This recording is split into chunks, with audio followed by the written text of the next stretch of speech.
एक ऋषि का ऐसा भयानक श्राप जिसने हनुमान जी की माता को स्वर्ग से उठाकर एक पल में बंदरिया बनाकर धरती पर फेंक दिया। कहानी शुरू होती है स्वर्ग की अप्सरा पुंजिक स्थला से। उस समय पृथ्वी पर महान ऋषि दुर्वासा कठोर तपस्या कर रहे थे। देवताओं के राजा इंद्र को डर लगने लगा कि कहीं ऋषि अपनी तपस्या की ताकत से इंद्रदेव से भी ज्यादा शक्तिशाली न बन जाएं और इंद्रलोक पर राज न कर लें। अपनी कुर्सी बचाने के लिए देवताओं के राजा इंद्र ने पुंजिक स्थला को आदेश दिया कि पृथ्वी पर जाओ और दुर्वासा ऋषि का ध्यान भटका दो।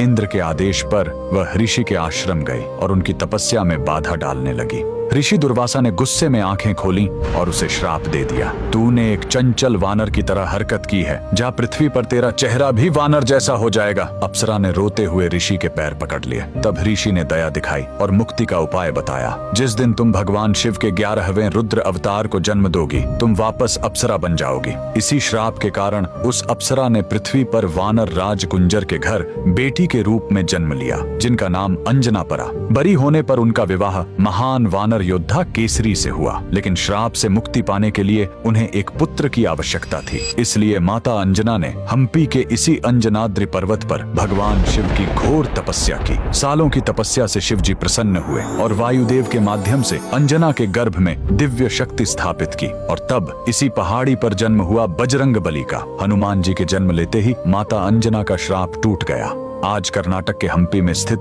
यह अंजनाद्रि पर्वत इस पूरी घटना के गवाह है। 575 सीढ़ियां चढ़कर आज भी भक्त उस पवित्र जन्म स्थान के दर्शन करने आते हैं। पवन पुत्र हनुमान के लिए कमेंट्स में जय बजरंग बली जरूर लिखें।